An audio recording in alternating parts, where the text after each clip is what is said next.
کہ آپ لوگ کو معلوم ہے 1974 میں ایک کانفرنس رکھا گیا تھا لاہور پاکستان میں، اور یہ کانفرنس تھا OIC کا، آرگنائزیشن آف اسلامک کارپوریشن۔ یہ one of the most significant meeting تھی تمام وہ 50 مسلم نیشنز میں، جدھر ہر کنٹری کے کنگز، گورنمنٹ کے ہیڈز اور ڈپلومیٹس نے اس میٹنگ کو اٹینڈ کیا گیا تھا۔ یہ میٹنگ میں ڈھیر ساری چیزیں ڈسکس ہوئے تھے جس کی وجہ سے فلسطین کو پاور میں لا سک رہے تھے اور ویسٹرنائز بینکس کو تباہ کرنے کے لیے نئے نئے ٹیکٹکس دیے جا رہے تھے۔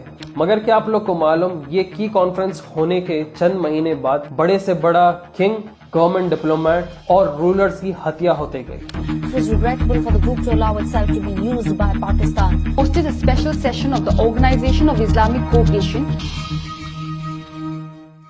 Organization of Islamic corporation intergovernmental گورنمنٹل آرگنائزیشن تھا جو کہ سٹارٹ ہوا تھا 1969 میں، کنسسٹنگ آف 57 ممبر اسٹیٹس۔ اس کا دوسرا کانفرنس رکھا گیا تھا لاہور پاکستان میں، اور اسے لاہور سمٹ کے نام سے جانا جاتا ہے۔ اس کے اندر ہیڈ آف دا اسٹیٹس تھے سعودی عرب کے کنگ شاہ فیصل، فلسطینی leader Yasser Arafat, Egyptian leader Anwar Sadat, Gaddafi, UAE Sheikh Zayed, Morocco, Kuwait, لبنان، لیبیا، آلموسٹ 57 مسلم نیشنز تھے اس کے اندر۔ یہ لاہور کا سمٹ ہیڈ کیا گیا تھا پاکستان کے اس وقت کے پرائم منسٹر کے ذریعے، جس کا نام ہے ذوالفقار علی بھٹو۔ کہا جاتا ہے اس کانفرنس کو one of the most extraordinary summit, کیونکہ اس کے اندر جو ڈسکشنز ہوئے تھے وہ ویسٹرنائز پاور کو ایک بہت بڑا دھکا تھا، مگر دھکا پڑنے سے پہلے ہی یہ ایک ایک لیڈر کی ہتیا کی ہے۔ اسرائیلی موساد ایجنٹس اور ویسٹرنائز پاور رکھنے والے لوگ یہ کانفرنس کے دشمن کیوں تھے؟ یہ کانفرنس میں کیا کیا چیز ڈسکس کی ہے آپ کو پتا ہے؟ کہ فلسطینیوں کو جیروسلم میں پاور کیسا دیا جائے، کیسا اسرائیلی آکوپیشن کو جواب دے ایسٹ جیروسلم میں، جو کہ 6 ڈے وار میں جیت حاصل کر لیا تھا۔ شاہ فیصل جو کہ اس وقت کے سعودی عربیہ کے کنگ تھے، ان کا خواب تھا یہ جو تمام بینکس ہے جو یہودی لوگ چلاتے ہیں اس کو بریک کیسا کرے، اور یہ 57 مسلم نیشنز کا ایک سینٹرلائز بینک بنا کے ایک یونین بینک کیسا تیار کریں، کیونکہ ہر کنٹری جو ہے قرضے میں گئی ہوئی تھی، اور یہ قرضہ یہ یہودی بینکس کی طرف سے ہو رہا تھا۔ کیونکہ امریکہ کیا کرتا ہے، وار کر کے گولڈ ریزرو بڑھاتا ہے اور جتنی چاہے اتنی مرضی سے یہ اپنی فیٹ کرنسی چھاپتا ہے، جس کی وجہ سے دنیا میں انفلیشن آ رہا ہے۔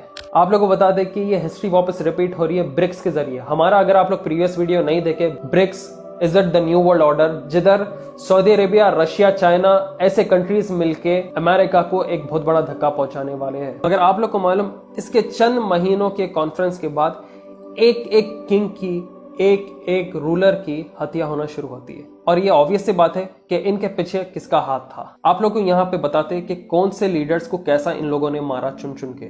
کنگ فیصل بن عبد العزیز سعودی عربیہ کے، ان کا اساسینیشن ہوتا ہے مارچ 1975 کو، اور ان کا اساسینیشن ہوتا ہے ان کے ہی نیفیو سے، جو کہ جبھی اس وقت پہ US سے ریٹرن ہوتا ہے۔ یہ ایسے شخص تھے جو کہ سعودی عرب میں ریولیوشن لا دیے تھے۔ سعودی عرب کی اکنامک گروتھ، انفراسٹرکچر ڈیولپمنٹ میں اور ایجوکیشن میں ان کا بہت بڑا ہاتھ تھا، اور واحد لیڈر جو کہ آ کے اسرائیلیوں کو گالی دیتے اور یہ کہتے تھے کہ ہم دودھ اور کھجور پہ ہمارا گزارا کر سکتے ہیں، ہم سعودی ہیں۔ مگر آپ لوگ کو تو معلوم ہوگا یہ موساد ایجنٹس کو یہ بات پسند نہیں آتی ہے، زائنسٹ آرگنائزیشنز کو یہ بات پسند نہیں آتی ہے، اور یہ کنگ فیصل کی یہ لوگ اساسینیشن ان کے ہی خود بھتیجے سے کرواتے ہیں، جس کا نام ہے فیصل بن مسید۔ کیونکہ کنگ کے گھر میں کسی کو انٹرنس الاؤڈ نہیں ہے، خود کی فیملی ممبرز کو رہتا، تو ان لوگوں نے فیملی ممبرز کو ہی یوز کر لیا۔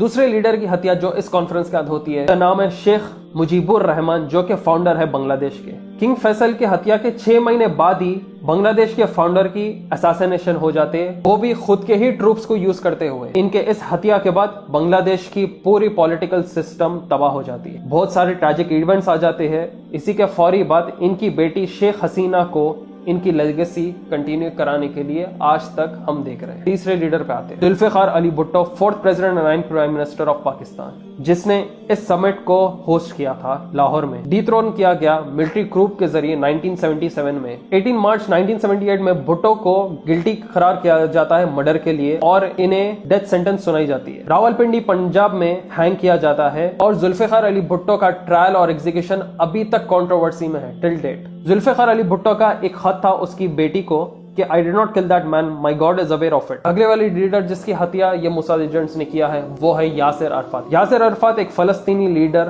ایک پرومیننٹ فگر، جن کی ہتیا ہوئی 2004 میں ایک پیرس ہاسپٹل میں، اور وہ بھی مسٹیریس سرکمسٹنسز میں۔ کہا جاتا ہے رپورٹس کے حساب سے کہ اسرائیلی گورنمنٹ نے بہت بار ٹرائی کیا اساسینیٹ کرنے کو یاسر عرفات کو، مگر ان کے تمام اٹیمپٹس انسکسیسفل رہے۔